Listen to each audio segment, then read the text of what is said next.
अस्सलाम वालेकुम। आज द जर्नलिस्ट कट में मैं हूँ रईसा फ़ातिमा और मेरे साथ हैं सीनियर तज्ज़ियाकार सज्जाद अनवर साहब। अस्सलाम वालेकुम। जी वालेकुम अस्सलाम। क्या हाल है रईसा, ठीक है? जी सर, बिल्कुल ठीक हूँ।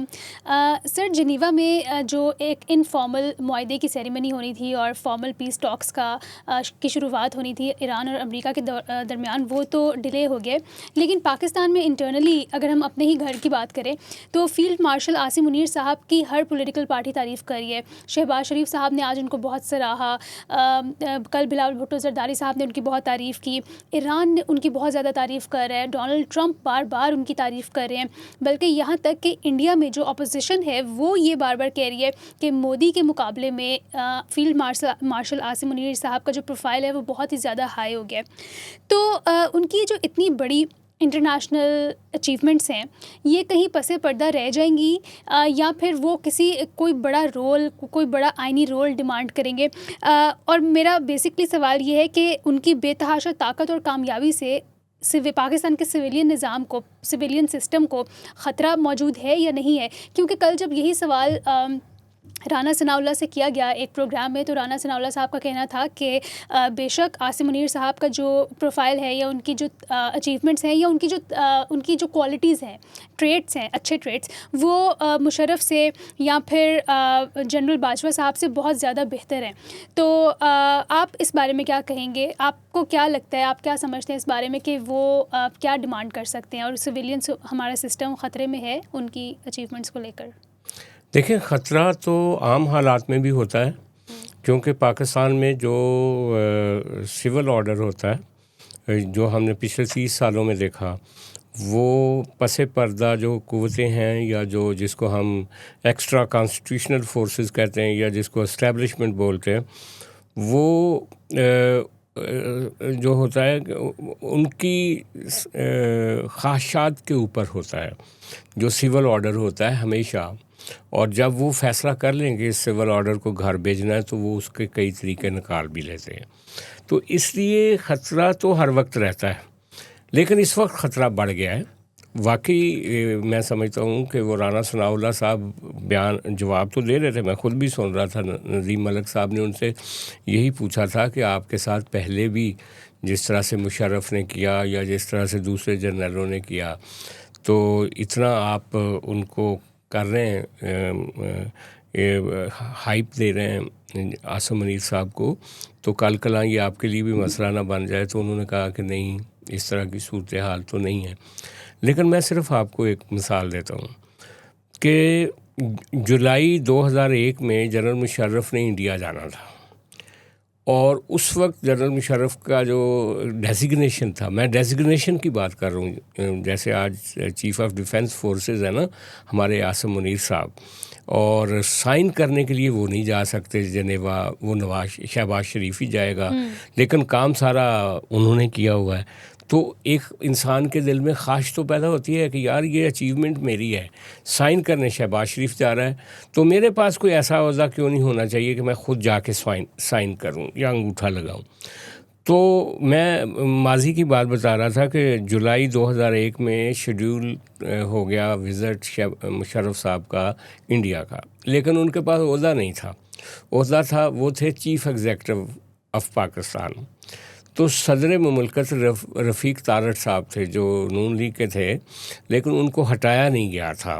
लेकिन जब वो इंडिया जा रहे थे तो उनको एक ओहदा चाहिए था, खा वो एक ऐसा ओहदा जो प्रेसिडेंट या प्राइम मिनिस्टर कम से कम हो।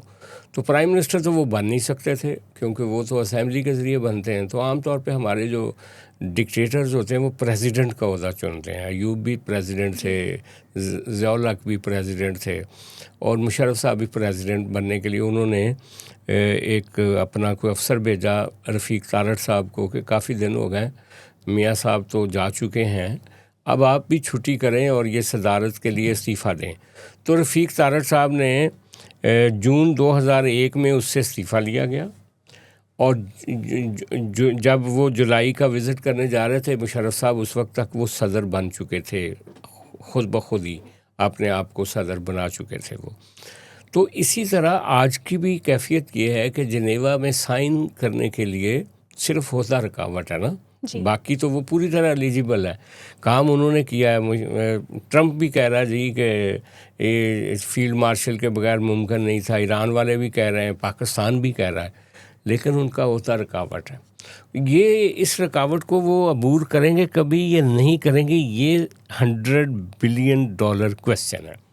और इसी का राना सनाउल्लाह साहब कल कह रहे थे कि नहीं वो मुशर्रफ से भी बेहतर हैं और वो बाजवा से भी बेहतर हैं, और वो साथ उन्होंने जो उनकी खूबियाँ बताई, क्योंकि वो उनके कुलीग हैं, हम तो नहीं जानते, लेकिन राना सनाउल्लाह साहब मुख्तलिफ़ इजलासों में, मुख्तलिफ़ मीटिंग्स में उनको जो उन्होंने ऑब्ज़र्व किया, वो कह रहे थे कि वो बड़े क्लैरिटी ऑफ माइंड है उनको, फोकस्ड हैं, रिजर्व और रहते हैं, नहीं ये नहीं कहा उन्होंने, कम बात करते हैं। उन्होंने कहा कि कंपोज्ड हैं और फोकस्ड हैं, ये 2 लफ्ज़ उन्होंने बोले थे। और उसका क्या मतलब है? उसका मतलब तो ये है कि बहुत टारगेट ओरिएंटेड है, वो जो सोच लेते हैं वो कर लेते हैं। वो क्लैरिटी ऑफ थिंकिंग बहुत कम लोगों में होती है, मुशर्रफ में भी थी ये क्लैरिटी बहुत ज़्यादा, और ये क्लैरिटी ज़िया-उल-हक में भी थी। क्लैरिटी अगर नहीं थी किसी बंदे के पास तो वो बाजवा था, क्लैरिटी अगर नहीं थी किसी के पास तो वो जनरल कियानी था। इनको ये बहुत लंबी चौड़ी बातें करते थे, इनको थिंकिंग जर्नल भी कहा जाता था। हाँ, वो ये कहते हैं बातें बहुत करते थे, बातें बाजवा बहुत साहब, करते थे, ये काम लंबी करते चौड़ी ये वो। लेकिन ये शख्स जो है ये तो वो बकौल इनके जो राना साहब ने बताया कि क्लैरिटी ऑफ माइंड बहुत है। अच्छा, जब क्लैरिटी ऑफ माइंड होती है तो आप अपना गोल्स जो आप तय करते हैं उनको आप अचीव भी करते हैं। तो हम इसलिए हम कोई भी बंदा प्रेडिक्ट नहीं कर सकता कि कल कलां क्या होगा, क्योंकि आपको याद होगा बजट से पहले बाज़ लोग ये कह रहे थे कि वो सदर बनना चाहते हैं। बाज़ रिपोर्टरों ने ख़बरें उड़वाई थी कि सदर जरदारी साहब को इसलिए जाना पड़ेगा क्योंकि आसम मुनीर साहब इस ओहदे पे आना चाहते हैं, लेकिन बाद में उसकी हर जगह पे तरदीद हो गई। लेकिन अल्टीमेटली वो क्या करेंगे आगे आने वाले दिनों में, जो उन्होंने सोचा हुआ है पाकिस्तान के नक्शे के बारे में कि पाकिस्तान को मैंने ऐसे तरक्की देनी है या जो भी है, या मैं उनका एक डिसाइसिव रोल है, तो उस रोल को कैसे वो अपनाएंगे? क्या वो इसी पार्लियामेंट के पीछे, इसी प्राइम मिनिस्टर शहबाज शरीफ के पीछे खड़े रहेंगे और इसी प्रेसिडेंसी के पीछे खड़े रहेंगे और अपने काम करवाते रहेंगे, या वो फ्रंट फुट पे आएंगे? ये असल बुनियादी सवाल है। लेकिन ये भी देखना पड़ेगा कि मुस्लिम लीग नून की वजह से ही ये आर्मी चीफ़ हैं आज, क्योंकि जब ये आर्मी चीफ़ अपॉइंट होने जा रहे थे उस वक्त का इनका जो अदारा है, मिलिट्री का अदारा, ये उनके कैंडिडेट नहीं थे जी। बाजवा साहब तो इंतज़ार कर रहे थे कि ये रिटायर हो जाएं, उसके बाद मैं नए आर्मी चीफ़ का ऐलान करूं। तो नहीं, मुस्लिम लीग नून ने कहा कि ये वो आदमी है जिसने इमरान ख़ान को ने जाके बताया था कि लाहौर में आपकी बेगम साहबा करप्शन कर रही हैं, उसकी वजह से इनको ओहदे से हटाया गया था, इनका इमरान से कोई मसला है, इनको लेकर आते हैं ताकि आगे आने वाले दिनों में इमरान ख़ान की सहूलतकारी ना हो हमारी इस्टेब्लिशमेंट की तरफ से। तो ये चॉइस है मुस्लिम लीग नून की। नवाज शरीफ का बहुत बड़ा किरदार था, और उन्होंने बनवाया। नवाज शरीफ साहब, ख्वाजा आसिफ साहब, जिन्होंने वो उस वक्त वज़ीर दफ़ा थे, उन्होंने ज़बरदस्ती का अलायंस समरी, और शहबाज शरीफ साहब, सब ने मिल के ये उनकी अचीवमेंट। लेकिन मुस्लिम लीग नून समझती है कि 24 फरवरी का जो इलेक्शन है उसमें इस्टेब्लिशमेंट ने वो मदद नहीं की, मियाँ साहब को वज़ीर आज़म नहीं बनाया। वो समझते हैं कि मियाँ साहब जिस तरह आज हेल्पलेस हैं, अगरचे उनकी बेटी वज़ीर आला पंजाब है, भाई वज़ीर आज़म है, लेकिन मियाँ साहब जिस तरह से पस मंज़र में चले गए, उनका ख्याल है कि अगर मियाँ साहब को भी थोड़ा सा ताकत दे दी जाती और वो कुछ सीटें और मिल जाती जिस तरह से ये दी गई हैं इतनी ज़्यादा, तो मियाँ साहब ख़ुद प्राइम मिनिस्टर होते और वो चीज़ों को ठीक कर लेते। लेकिन बताने वाले ये कह रहे हैं कि जो एस्टेब्लिशमेंट है उनको सिर्फ रास आते हैं ये शहबाज शरीफ साहब, वो उनके लिए ही काम कर रहे थे उससे पहले भी, नाम तो मियां नवाज शरीफ साहब का था, लेकिन असल उनके जो पसंदीदा शख्सियत थी वो तो शहबाज शरीफ साहब थी। और इसीलिए अब ये कुछ ख़बरें भी आ रही हैं कि नवाज शरीफ साहब ही नहीं अकेले यानी कि टारगेट हुए थे। अब मरियम साहबा के बारे में भी कुछ ख़बरें आ रही हैं कि उनके लिए भी शायद कुछ साजगार माहौल नहीं है वहाँ पे। पीपल्स पार्टी के लिए पहले ही बिलावल भुट्टो की वहाँ पे टेंशन है। अब हम आप के साथ पहले बात करते रहे कि गिलगित बल्तिस्तान में जो वाक़यात हुए, जिस तरह से सिंध में चीज़ों को करने जा रहे हैं वो लोग, तो पंजाब में भी उनकी नज़र जो है मुख्तलिफ है। तो इसलिए ये जिस तरीके से फिर मोहसिन नकवी साहब वज़ीर दाखिला हैं और बाकी फ़ाइनेंस भी काफ़ी हद तक वो देख रहे हैं ख़ुद, तो उनका बजट के ऊपर भी एक इनपुट था। तो इन सारी चीज़ों से तो लगता है कि कहीं ना कहीं कुछ ख्वाहिश तो है आगे आने की। अच्छा, आपने मरीम नवाज़ साहिबा का नाम लिया, उनके बारे में ये ज़राए बता रहे हैं, ये ख़बरें आ रही हैं कि मरीम नवाज़ साहिबा की जो करप्शन की फ़ाइल्स हैं वो आसिम मुनीर साहब तक पहुंच चुकी हैं। कौन से ज़राए बता रही हैं? मैं आपको नाम ले सकती हूँ? हाँ। अच्छा, फैसल वाउडा साहब ने ये बात हाँ, की है हाँ, ना? तो खुल के नाम नहीं लेना। की उन्होंने, लेकिन उन्होंने नाम नहीं लिया, लेकिन वो इशारा तो इसी तरफ कर रहे हैं क्या कह रहे थे कि मरीम नवाज़ साहिबा की वज़ीर आला की जो करप्शन की फ़ाइल्स हैं वो आसिम मुनीर साहब तक पहुंच चुकी हैं। दूसरा ये कि लास्ट टाइम जब आसिम मुनीर ने पंजाब के सीएम की करप्शन पॉइंट आउट की थी, वो 2019 में सीएम बुज़दार की थी। और उसके साथ अब जो मज़ीद डिबेट सामने आ रही है वो ये कि एयर पंजाब के नाम पर जो अभी 1.13 बिलियन मुख्तस किए गए हैं। फिर जो VIP flights maintenance and operation sale है उस पर पंजाब हुकूमत ने कोई 10 अरब रुपए ख़र्च किए हैं। तो वो कहाँ ख़र्च हुए हैं, कैसे ख़र्च हुए हैं? पहले तो ये 23 करोड़ या 26 करोड़ ज़्यादा से ज़्यादा बिल होता था पिछले सालों का, अब ये इतना बढ़ चुका है।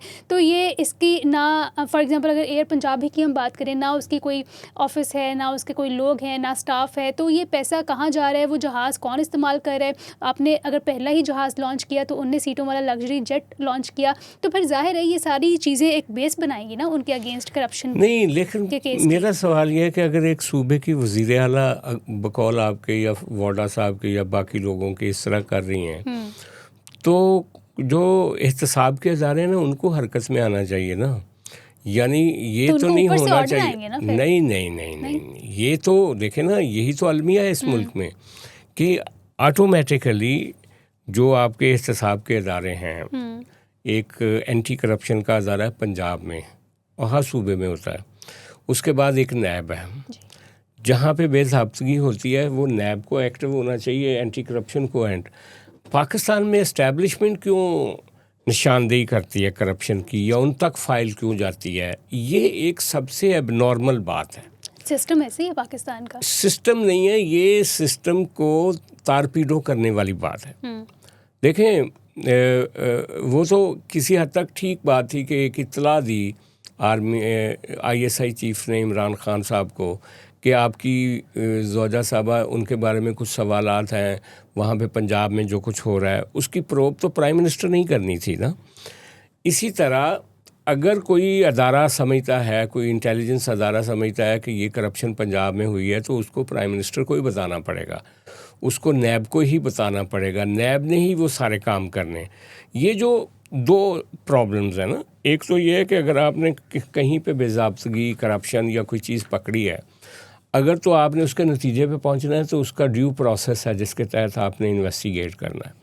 लेकिन अगर आपने पॉलिटिकली प्रेशराइज़ करना है किसी को, तो उसका मतलब है मीडिया ट्रायल करें, वाडा जैसे बंदे आ जाएं और आके वो केस दोहराना शुरू कर दें, ये करप्शन हो गई, वो करप्शन हो गई, किसी ना अदालत में केस हो ना किसी अकाउंटेबिलिटी की इन्वेस्टिगेशन में हो रहा हो। तो ये जो प्रॉब्लम है ना, ये सिंध में भी ऐसा ही होता है, पंजाब में भी ऐसा ही होता है। जब किसी को रगड़ा देना होता है तो उसको अदालत में ले जाकर उसके ख़िलाफ़ डिग्री लेना मकसूद नहीं होता, उसका मीडिया ट्रायल करना मकसूद होता है, जिसके नतीजे में उसका नाम डिफेम हो। और मरियम साहबा के बारे में ये बात भी सुनी जा रही है कि वो जितनी एरोगेंट हैं या अपनी मर्ज़ी करती हैं, वो पिछले दिनों सियासी पार्टनर पीपल्स पार्टी उनके साथ भी उनका रवैया यही था, पीटीआई के साथ भी यही था। तो कहा यह जा रहा है कि वो अदारों के साथ जो हमारे अदारे मुख्तलिफ़ तरीके से सिस्टम के अंदर से निकल के काम कर रहे होते हैं तो उनको भी कई दफ़ा वो रोक लेती हैं। उनका एक स्टाइल है, उनकी तबीयत है एक ऐसी कि वो अपने काम में मुदाखलत नहीं बर्दाश्त करती। तो शायद इस वजह से भी वो पसंद ना की जा रही हों, क्योंकि उनके फादर भी देखें ना, मियाँ नवाज शरीफ भी, उनका हर ज़माने में इस्टेब्लिशमेंट से झगड़ा हो जाता था, शहबाज शरीफ साहब का नहीं होता। तो वही जीन्स हैं मरियम साहबा में, तो हो सकता है उनको कोई वो किया जा रहा हो। लेकिन मरियम साहबा को अपने बजट को या अपनी चीज़ों को ख़ुद भी देखने की ज़रूरत होती है। एक चीज़ होती है कि कोई आपको कहे, आपको भी देखने की ज़रूरत होती है। पिछले दिनों हमारे एक दोस्त हैं जनूबी पंजाब में, शकील साहब, वो जर्नलिस्ट हैं, उन्होंने बताया कि जो इस दफ़ा की एलोकेशंस हैं बजट की, उसमें लाहौर और सेंट्रल पंजाब को तकरीबन 24 गुना ज़्यादा बजट दिया गया है, जबकि जनूबी पंजाब को सिर्फ 4% उसका टोटल बजट का 96% सेंट्रल पंजाब और 4% साउथ पंजाब को दिया गया। 4% वो उनका कहना है कि सिर्फ लाहौर पे 193 अरब रुपए के नए मंसूबे हैं, लेकिन जनूबी पंजाब के लिए सिर्फ 8 अरब के मंसूबे हैं। तो मेरा कहने का मतलब है कि ये भी एक चीज़ ऐसी जो दिखनी चाहिए वज़ीर आला साहबा को, ताकि किसी सूबे के किसी हिस्से को आपसे शिकायत ना हो। सारी दुनिया कह रही है कि पैसा सारा लाहौर में लग रहा है, इसीलिए लाहौर चमक रहा है हर तरफ से। तो कल बिलावल भुट्टो ने भी यही कहा था कि वो अपना चाइनीज़ फॉरेन मिनिस्टर की बात कर रहे थे। उनका कहना था कि जितने पैसे हमारी सरकार ने ऑरेंज ट्रेन लाहौर पे लगाए हैं, जो सी पैक के पैसे थे, अगर वो ग्वादर पे लग जाते वो, तो शायद कई ऑरेंज ट्रेन अब तक बन चुकी होती। तो बुनियादी तौर पे ये जो हमारा तरीक़ाकार है ना कि अपनी कॉन्स्टिट्यूंसी को या अपने घर को उसको सजाने के लिए आप इतनी इन्वेस्टमेंट करें कि बाकी सारी चीज़ें जो हैं, बाकी इलाके जो हैं महरूम रह जाएं, ये मरियम साहबा को सोचना चाहिए। तो सर आपको लगता है कि ये जितनी बातें हो रही हैं, ये करप्शन की फाइल्स की और ये सारी, तो ये सिर्फ मरियम साहबा को अलर्ट करने के लिए की जा रही है? क्योंकि ग्राउंड तो इसी तरह तैयार होता है ना। अगर नैब ने भी केस खोलना है तो वो एकदम से तो इतने बड़ी हाई प्रोफाइल बंदे के अगेंस्ट नहीं खोलेगी, कोई इशारा लेगी तो खोलेगी नहीं। कोई केसेस मरियम साहबा के ख़िलाफ़ तो खुलेंगे नहीं, ठीक है, वो तो डिपार्टमेंट्स के ख़िलाफ़ होंगे कि जहाँ पे ख़राबी है वो डिपार्टमेंट्स देखें। ये एक बड़ा मुश्किल काम होता है, ये जो वाइट कॉलर क्राइम ढूंढना। हमारी एजेंसियाँ, ये जो ख़ास तौर पे नैब और FIA, ये नाकाम क्यों रहती हैं? इनके पास अच्छे इन्वेस्टिगेटर्स हैं ही नहीं। ये सिर्फ प्रोपेगेंडे के लिए यूज़ होती हैं। बाज़ औक़ात आप ऊपर से फ़ोन आ जाता है कि इसके ख़िलाफ़ केस खोल दो, वो केस खुल जाता है। जब इनको अदालत में जाके चीज़ें पेश करनी होती हैं, वहाँ से भाग जाते हैं। इसीलिए तो आज तक करप्शन के ऊपर आप किसी को सज़ा नहीं दे सके अब तक। मतलब ये पॉलिटिशियंस की मैं बात कर रहा हूँ, और इल्ज़ामात आप कितने लगाते हैं, सुबह दोपहर शाम। तो ये एक प्रॉब्लम है। आप मीडिया ट्रायल मत करें। अगर किसी का कोई जुर्म है तो उसको अदालत में जाएं, उसके ख़िलाफ़ पहले इन्वेस्टिगेट करें, फिर अदालत में जाके फिर बताएं। ठीक है। अच्छा, ये जहाँ तक CCD की बात है, हमने कल परसों भी अपने शो में बात की थी कि उनका जो केस है वो अब FIA को दे दिया गया है। मैं सुबह डॉन न्यूज़ में खबर पढ़ रही थी कि CCD ने एक क्लैरिफिकेशन दिया, उन्होंने अपनी गलती मान ली है कि उनसे उनका जो बंदा था CCD का ऑफिशियल, वो अनट्रेंड था और उनकी गलती है, एक्सेप्ट कर लिया। तो लेकिन अब जब उन्होंने एक्सेप्ट ही कर लिया तो मज़ीद क्या डेवलपमेंट होगी? FIA मज़ीद क्या करेगी? आप चकवाल वाली बात कर रही हैं। प्रॉब्लम ये है ना कि देखें, आपने एक जुर्म किया जिसको आपने मान भी लिया, लेकिन उसकी तफ्तीश आप ख़ुद क्यों कर रहे हैं? तफ्तीश का अदारा तो कोई दूसरा होना चाहिए ना, जो ताकि आपके सिस्टम का हिस्सा ना हो, आपका बेनिफिशरी ना हो तफ्तीशकार, एक थर्ड पार्टी हो, वो बताएगा ना कि कसूर किसका है। अब बाज़ औक़ात ये होता है कि अफसर अपने आप को बचाने के लिए अपने ही किसी बंदे को तफ्तीशकार लगा देते हैं और एक महफूज किस्म की इंक्वायरी करवाते हैं, जिसके नतीजे में जो विक्टिम भी हो, जो बंदा जिसने जुर्म किया भी होता है, मुजरम भी होता है, आगे जाके अदालत से उसको भी रिलीफ मिल जाता है। वो इंक्वायरी रिपोर्ट ऐसी बनवाते हैं अपने डिपार्टमेंट की। तो ये जो Lahore high court Rawalpindi bench है, उन्होंने अच्छा फैसला किया कि FIA को दे दी। अब ये अलग मसला है कि FIA के DG जो हैं वो इन्फ्लुएंस में तो नहीं आएंगे। DG FIA के पास है ये सारी, वो सुहेल ज़फ़र चट्टा के तो इन्फ्लुएंस में नहीं आएंगे। वो अपना एक इंडिपेंडेंट बंदा लगाएंगे, उससे फैक्ट फाइंडिंग में मदद मिलेगी। ये बड़ा अच्छा फ़ैसला, इसको वेलकम करना चाहिए। इवन सुहेल ज़फ़र चट्टा अगर अपने आप को अपराइट कहता है तो उसको भी वेलकम करना चाहिए। ठीक है सर, बहुत शुक्रिया आपके आज के तज्ज़िये के लिए। Thank you so much for watching. कल हम हाजिर होंगे एक नए प्रोग्राम के साथ, तब तक के लिए खुदा हाफिज़। और अपनी राय से हमें आगाह करते रहिए कमेंट सेक्शन में। खुदा हाफिज़।